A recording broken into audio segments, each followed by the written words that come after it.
Today I'm going to cover the chapter of class 9 force and laws of motion, and these are the topics which are included in this chapter. So let's start with the first topic. The first topic is force. So what is force? The any kind of push or pull which is experienced by a body to change the state. अब body की to he states होती हैं, या तो rest में होगी body या फिर मोशन में. So state of rest and motion को चेंज करने के लिए अगर बॉडी कोई भी पुश एंड पुल एक्सपीरियंस कर रही है, that term is defined as force. For example एक बॉक्स ले लिया है which is kept on the table. इसको अगर आप पुश करो या पुल करो so it will changes its state. Rest में है, एक पर्टिकुलर डिस्टेंस ट्रेवल करके किसी अदर पोजीशन पे आ जाएगा, तो चेंज क्या होगी, इसकी स्टेट चेंज होगी. This such type of push और pull is known as force. Force के बच्चे कुछ इम्पैक्ट होते हैं और we can say the effects which are created by the force.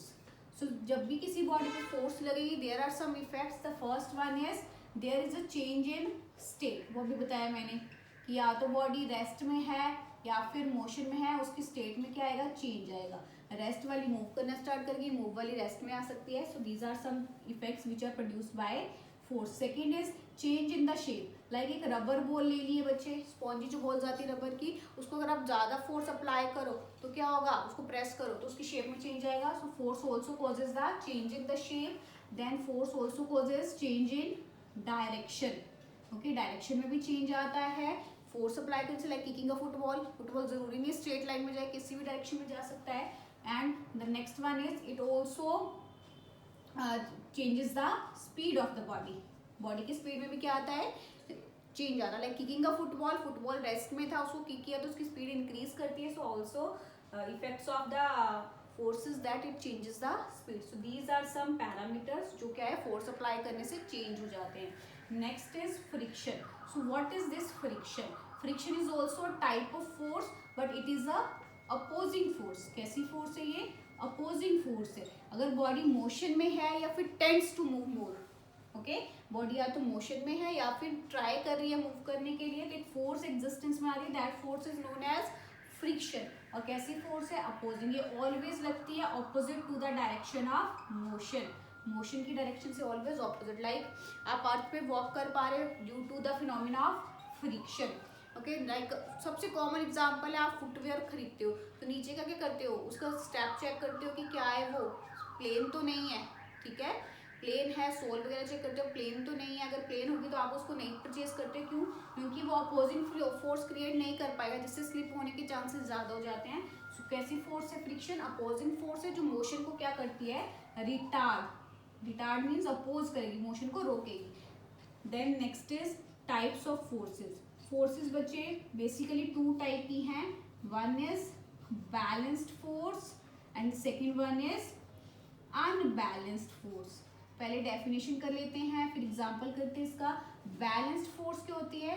जब रिजल्टेंट फोर्स मीन जितनी भी बॉडी पे फोर्सेस लग रही हैं, टोटल फोर्स क्या है, जीरो है, उस टाइम पे फोर्स कैसी होगी, balanced. If the resultant force is not equals to zero तो फोर्स कैसी होगी, unbalanced. Let us take example. एक बॉक्स को क्या कर दिया है, हॉरिजॉन्टल सरफेस पे प्लेस कर दिया. इसमें टू हुक्स लगा दिए, one this side one this side. One side से इसको पुल करेंगे, सेकंड साइड से इसको पुश करेंगे. ठीक है, एक बॉक्स ले लिया, उसको हॉरिजॉन्टल सरफेस पे रखा है, वन साइड से पुल कर रहे हैं, सेकंड से पुश कर रहे हैं. अगर ये बॉक्स बच्चे मूव नहीं कर रहा है, दैट मीन्स जो पुश वाली फोर्स है एंड पुल वाली फोर्स है दोनों क्या है, इक्वल है. उस टाइम पे क्या है, फोर्स जीरो है. और कौन सी फोर्स होगी ये, balance. Most common example, normally आप सिबलिंग्स के बीच में लड़ाई होती है, डोर बंद कर लेते हैं, एक अंदर से खींच रहा है, एक बाहर की तरफ से खींच रहा है. ठीक है, तो क्या है, डोर ओपन नहीं हो रहा है तो रिजल्टेंट फोर्स जीरो है, means push and pull equal है. उस टाइप की फोर्स को क्या बोलते हैं, balance. And if the door is open from one side, किसी एक साइड में एक साइड से फोर्स ज्यादा लगी है तो फोर्स जो है क्या करेगी, इम्पैक्ट डोर को ओपन कर देगी. उस टाइम पे फोर्स कैसी है, अनबैलेंस्ड. और यहीं पे कंसीडर करें कि एक साइड पे अगर सपोज इस साइड पे बॉडी मूव करना स्टार्ट कर देगी, then force is not equals to zero, means pull वाली फोर्स लेस है, पुश वाली फोर्स ज्यादा है, जिसकी वजह से क्या होगा, बॉडी जो क्या है वन साइड मूव करना स्टार्ट कर देगी और फोर्स कैसी हो जाएगी, unbalanced force. The next topic is inertia. बच्चे what is this inertia? Inertia means that a body has a tendency, body के पास क्या है, tendency to oppose the change इन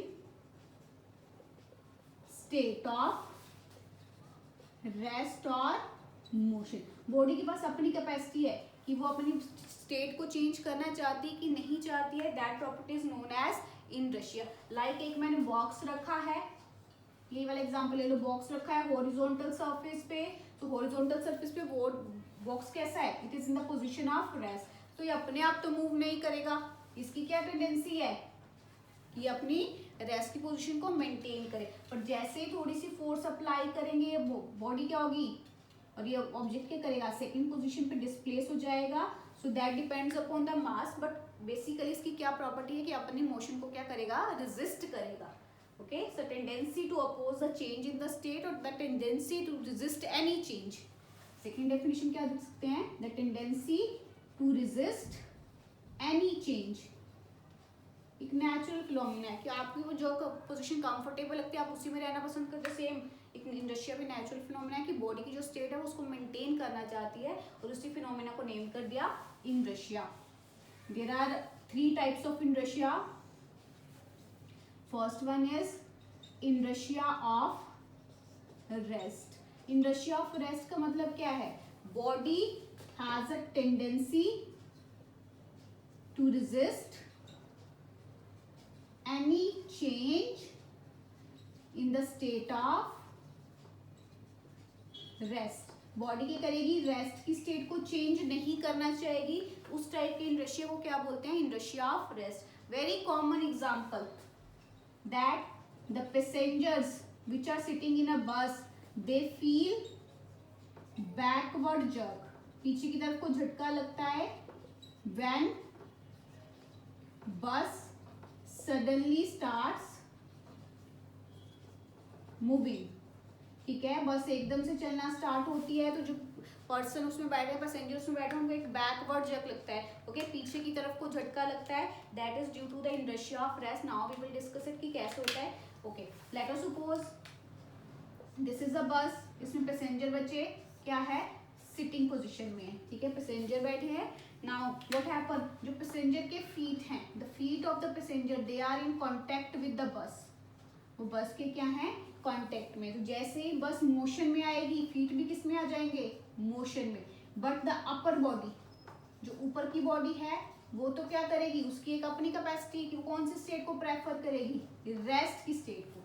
ठीक है, जो फीट है पैसेंजर के वो किसको टच कर रहे हैं, बस के सरफेस को टच कर रहे हैं, तो मोशन में आ जाएंगे जैसे ही बस मूव करना स्टार्ट करेगी। But the upper body have a tendency to remain in the state of rest. Upper body तो मूव नहीं करेगी, वो रेस्ट में रहेगी, जिसकी वजह से अनबैलेंस क्रिएट हो जाता है बॉडी में, and the body feels a backward jerk. One more example that when a carpet is beaten, carpet को बीट करते हैं, डस्ट कम्स आउट।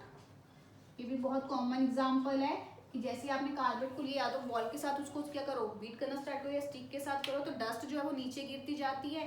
क्यों, जैसे ही कारपेट को बीट किया उसके जो फर्स थे, पार्टिकल्स थे, वो क्या करेंगे, पीछे की तरफ जाएंगे, मोशन में आ जाएंगे। बट डस्ट की प्रॉपर्टी क्या है, जो अंदर है डस्ट वो रेस्ट में रहना चाहेगी, और वो वैसे की वैसे डाउन साइड फॉल करती जाती है। Okay, so these are the examples of inertia of rest. Now the next one is, the next type of inertia is inertia of motion। Same definition आ जाएगी, बट बॉडी क्या करेगी, it will remain, और body having a tendency to remain in the state of motion. Body कौन सी state में रहना prefer करेगी, मोशन की स्टेट में रहना प्रेफर करेगी। एंड इसका मोस्ट कॉमन एग्जांपल है यही, the forward jerk when bus suddenly stops,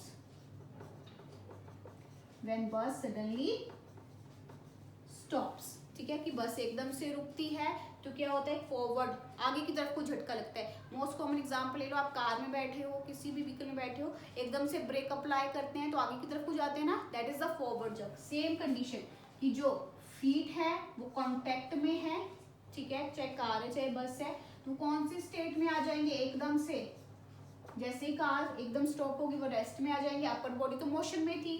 ठीक है, तो उसकी अब क्या कैपेसिटी रहेगी, that it will remain in the state of motion and due to that body में अनबैलेंस क्रिएट होगा और क्या लगता है, फॉरवर्ड जर्क लगता है. One more that cars, aeroplanes, they are provided with belts.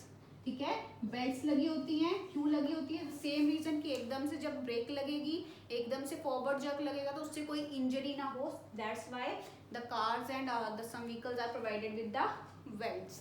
Then one more phenomena that a person jumping from the moving bus, कि moving बस से एकदम से जंप करो तब भी क्या लगता है, झटका लगता है. That is the same reason कि बस मोशन में थी, आपने एकदम से ग्राउंड पे आके अपने पैर रखे तो क्या होगा, लोअर बॉडी रेस्ट में आ गई, अपर बॉडी स्टिल मोशन में है, जिसकी वजह से क्या होगा, बॉडी में अनबैलेंस होगा और बैक मोस्टली के चांसेस होते हैं कि आप गिर सकते हो, फॉल कर सकते हो. That's why it was advised कि मूविंग बस से, चलती हुई बस से कभी भी जंप नहीं करना चाहिए, बस को रुकने देना चाहिए ताकि body will come in the state of rest and finally you can remain in its state of rest. So these are some examples. One more thing, fan है.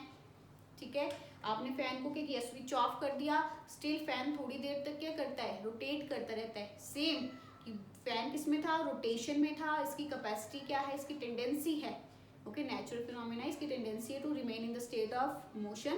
तो ये धीरे धीरे धीरे धीरे खुद को क्या करेगा, स्टॉप करेगा, एकदम से नहीं कर सकते हैं. Okay, so these are some examples of inertia of motion.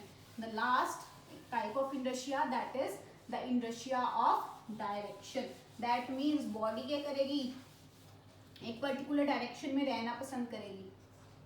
Inertia of direction. Okay, इसका मोस्ट कॉमन एग्जांपल है इनर्शिया ऑफ डायरेक्शन की same definition, the tendency of a body to resist any change in the direction. कि body जो है वो direction में change नहीं करना चाहेगी. मोस्ट कॉमन एग्जांपल है when a car takes sharp turn. जैसे ही शार्प टर्न लेते हैं तो क्या होता है, बॉडी जो है आउटवर्ड, बाहर की तरफ को जाना स्टार्ट हो जाती है. That is due to the direction. Body उसी डायरेक्शन में जाना प्रेफर करेगी, but due to the sharp turn body में अनबैलेंस क्रिएट होगा, बॉडी क्या जाएगी, outward. One more most common example is mud guards. Vehicles में बच्चे मड गार्ड्स लगे होते हैं. मड गार्ड्स का काम क्या है कि जैसे ही व्हीकल मड के ऊपर से क्रॉस करेगा तो मड जो है वो टेंजेंशियली फॉल करेगा, आपके ऊपर आना स्टार्ट करेगा. ठीक है, तो उसके लिए मड गार्ड्स प्रोवाइड करते हैं. किसी एंगल पे मड जो है वो ऊपर की तरफ को आएगा. मड गार्ड्स का काम क्या है कि आपको सेव करना है उस फिनोमिना से, and that is due to the direction, inertia of direction. So these are the types of inertia. Next is mass. अब देखो व्हाट इज मास. ठीक है, मास क्या है. अब देखो मेरे पास एक रबर की बॉल है, एक आयरन की बॉल है. अब किसको थ्रो करना इजी है, रबर बॉल को कि आयरन बॉल को. ऑब्वियसली रबर बॉल को. क्यों, क्योंकि इसका वेट लेस है और वी कैन से इसका मास लेस है. ओके, सो हम रबर की बॉल का tendency of state easily change कर सकते हैं as comparison to iron ball. Okay, rubber ball की स्टेट को हम इजीली चेंज कर सकते हैं as comparison to iron ball. So what is this mass. Mass is the measure of inertia. कि किसी बॉडी में कितना इनर्शिया होगा, that depends upon its mass. ठीक है, कार ले ली, एक स्कूटर ले लिया. कार को मूव करना डिफिकल्ट है, स्कूटर को मूव करना फिर भी इजी है as comparison to car, because car का मास ज्यादा है as comparison to scooter. So inertia means body की स्टेट को चेंज करना, that depends upon mass and mass is the measure of inertia. The next topic is momentum. So we will understand it with help of an example. Let us take a car and a bike. Both are moving with a speed of 10 km per hour. Okay, दोनों की speed से चल रहे हैं, 10 km per hour की speed से चल रहे हैं. Now, if they collide, अगर ये आपस में क्या करते हैं, कोलाइड करते हैं, टक्कर होगी दोनों की. ठीक है, then what happen कि जो बाइक है इसको ज्यादा इंजरी होगी as comparison to car. We can say the car का इम्पैक्ट ज्यादा है, इम्पैक्ट इज ग्रेटर. दोनों तो सेम स्पीड से चल रहे थे, स्पीड दोनों की सेम थी, पर फिर भी कार का इम्पैक्ट ज्यादा है. कार जो है वो ज्यादा इंजरी कॉज करेगा टू द बाइक. क्यों, क्योंकि कार का मास ज्यादा है. सो मोमेंटम एक टर्म है that is related with mass and velocity. What is momentum? It is denoted by the symbol small p. It is the product of mass and velocity. कि mass and velocity पे क्या कर रहा है, कोई parameter depend कर रहा है, that term is known as momentum. और विद एग्जांपल मैंने आपको बता दिया दैट व्हाट इज मोमेंटम। अगर इसके एसआई यूनिट चेक करने हो, व्हाट इज एसआई यूनिट? मास के यूनिट होते हैं केजी एंड वेलोसिटी के होते हैं metre per second. So momentum के एसआई यूनिट हो गए kg metre per second and the CGS unit is gram centimetre per second. The next topic is Newton's first law of motion. Okay, important topics of this chapter in Newton's first law of motion. Okay, now what is this Newton's first law of motion? Newton ने क्या किया, एक scientist थे Galileo, उसकी studies की, ठीक है। Galileo ने क्या बोला था कि बॉडी जो है वो अपनी स्टेट को चेंज नहीं कर सकती है खुद से। गैलीलियो सेड दैट कि बॉडी अपनी स्टेट को चेंज नहीं कर सकती है अब खुद से। सो न्यूटन ने उसी को स्टडी किया और उसने क्या बोल दिया कि एक लॉ है जो गवर्न कर रहा है कि बॉडी अपनी स्टेट को चेंज नहीं कर सकती, उसके लिए एक फोर्स चाहिए, एक्सटर्नल फोर्स चाहिए। बाद में उसको नेम कर दिया Newton's first law. Newton's first law क्या था? Every object continuous to remain in the state of rest or motion unless compelled by some external force। ये तो हमने ऑलरेडी पढ़ लिया इन रशिया में कि बॉडी के पास एक टेंडेंसी है कि वो अपनी स्टेट ऑफ रेस्ट या मोशन को मेंटेन करेगी। बट न्यूटन ने क्या बोला कि अगर हम उसके ऊपर कोई एक्सटर्नल फोर्स लगाए, बाहर से फोर्स लगाए, तो बॉडी अपनी स्टेट को चेंज कर सकती है। सो this is the Newton's first law of motion that every body continuous in its state of rest और मोशन। बॉडी अपनी रेस्ट और मोशन की स्टेट को कंटिन्यू करेगी अनलेस, जब तक कि हम उसके ऊपर कोई एक्सटर्नल फोर्स अप्लाई नहीं करते। तो जितना भी हमने पढ़ा ना इन रशिया के अंदर जितने भी टाइप्स पढ़े, inertia of rest, inertia of motion, then inertia of direction, ये तीनों ही क्या है? They are the examples of Newton first law. की क्या कर रहे थे? बाहर से फोर्स लग रही थी, ड्यू टू दैट पैसेंजर्स क्या या तो फॉरवर्ड जर्क हो रहा था या बैकवर्ड जर्क हो रहा था, ओके, या तो फिर डायरेक्शन में चेंज आ रहा था। दीज आर द एग्जाम्पल्स जो हमने industry of rest, industry of motion, industry of direction में पढ़े, वो सारे किसके एग्जाम्पल हैं? न्यूटन फर्स्ट लॉ के। बिकॉज ब्रेक्स के साथ एक एक्सटर्नल फोर्स लग रही है जिससे बॉडी की स्टेट में चेंज आ रहा है। So that is Newton's first law of motion. Now come to Newton's second law of motion. So Newton's second law of motion क्या बोलता है? Newton's second law of motion बोलता है दैट जो फोर्स है किसी भी बॉडी पे, जो एक्सटर्नल फोर्स लग रही है, वो किसके प्रोपोर्शनल होगी? Rate change of momentum. Now what is this rate change? Any quantity which is changing with respect to time. Time के साथ क्वांटिटी में चेंज आ रहा है तो उसको बोल देते हैं रेट चेंज। तो फोर्स क्या है? डायरेक्टली प्रोपोर्शनल है रेट चेंज ऑफ मोमेंटम। अगर आप क्या करो, यहाँ पे प्रोपोर्शनैलिटी का साइन हटाओ, जो इक्वल्स टू आएगा और एक कांस्टेंट आ जाएगा, लेट इट सपोज के, ठीक है। What is this K? It is a constant of proportionality और इसकी वैल्यू बाद में फाइंड आउट करेंगे। Now we will prove it, इसको प्रूव भी करेंगे। Let us consider a body having mass m which is moving with velocity, initial velocity क्या है? u है। When a force is applied, जब इस बॉडी के ऊपर फोर्स अप्लाई करेंगे, ऑब्वियसली ये कुछ डिस्टेंस मूव कर जाएगी, अपनी स्टेट चेंज करेगी, मास तो m ही रहेगा, बट इसकी वेलोसिटी क्या हो जाएगी? चेंज हो जाएगी, ओके। लाइक एक बॉक्स पड़ा था, वो u वेलोसिटी पे था, जैसे उसको क्या किया? मूव किया, तो उसने वेलोसिटी अभी एक्वायर कर ली with the same mass m। So what happen? There are two momentum. एक तो आ गया आपका इनिशियल मोमेंटम जो स्टार्टिंग में था। What is momentum? Product of mass into velocity. Starting में वेलोसिटी थी u एंड फाइनल जो फोर्स लगाने के बाद हुआ that is mass into velocity. Final velocity क्या थी? अभी हमने पढ़ा फोर्स क्या होती है? चेंज। चेंज कैसे निकालते हैं?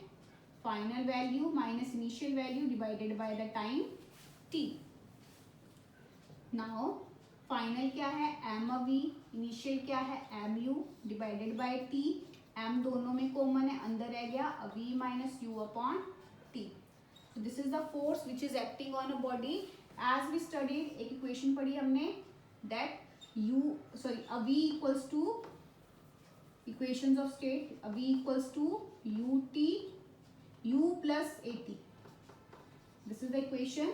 Okay, इक्वेशन ऑफ मोशन है a v equals to u plus a t. अगर यहाँ से हम एक ही वैल्यू निकाले it becomes a v minus u और a फाइनली क्या जाएगा a v minus u upon t. That means ये जो पैरामीटर है आप इसको क्या पुट कर सकते हो acceleration. So this is the formula which is derived by the Newton's second law of motion. एक तो उसने ये फॉर्मूला दे दिया फोर्स का, सेकंड उसने ये फॉर्मूला दे दिया फोर्स का that F equals to m into a. And यहीं से एक बात है कि जो K है कॉन्स्टेंट ऑफ प्रोपोर्शनैलिटी है, इसकी वैल्यू क्या है unity. Unity means 1. So this is the force which is equals to m into a. So Newton second law ने क्या बताया था कि एक तो फोर्स जो है वो प्रोपोर्शनल होगी मोमेंटम के.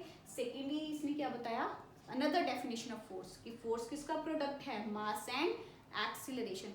किसी भी बॉडी पे फोर्स डिपेंड करेगी उसके मास एंड एक्सीलरेशन. एक्सीलरेशन मतलब बॉडी की स्पीड जो चेंज हो रही है उसको एक्सीलरेशन बोलते हैं. एग्जाम्पल ले लो कैचिंग अ बॉल. ठीक है, क्रिकेटर जो है वो अपने हाथ डाउन करता जाता है वाइल कैचिंग अ बॉल. क्यों? क्योंकि बॉल बहुत ज्यादा स्पीड से आ रही है, बहुत ज्यादा मोमेंटम है उसका. ठीक है, छोटे से टाइम इंटरवल में. सो क्या करते हैं यहाँ पे मोमेंटम ज्यादा है तो फोर्स भी ज्यादा लगेगी. तो जितना ऊपर कैच करेंगे उतना ही ज्यादा हाथों में लगती है. तो क्या करते हैं टाइम पीरियड इंक्रीज करते हैं. टाइम क्या करते हैं इंक्रीज करते हैं कैसे हाथों को नीचे लाके. जैसे हाथ नीचे आएंगे फोर्स का इम्पैक्ट थोड़ा सा रिड्यूस होगा और बॉल जो है हाथ पे ज्यादा जोर से नहीं लगेगी. So this is the phenomena while catching a ball. Then a person falling on cemented floor. Okay, person cemented floor पे पड़ता है तो ज्यादा लगती है as comparison to heap of sand. अगर रेत के ढेर पे गिरो तो कम लगती है, सीमेंटेड फ्लोर पे ज्यादा. क्यों? क्योंकि जैसे रेत के ढेर पे गिरेंगे व्हाट हैपन, रेत के पार्टिकल दूर दूर हैं, सैंड के पार्टिकल दूर हैं, तो टाइम इंक्रीज कर जाएगा. टाइम इंक्रीज करेगा, फोर्स का इम्पैक्ट कम होगा, कम लगेगी. बट सीमेंटेड फ्लोर में तो ऐसा कुछ कॉन्सेप्ट नहीं है, वो नीचे नहीं धस सकता है. तो जैसे सीमेंटेड फ्लोर पे पड़ेंगे मोमेंटम बहुत ज्यादा होता है उस टाइम पे, फोर्स का इम्पैक्ट भी क्या होगा ज्यादा होगा. So these are the examples which are based on Newton's second law of motion.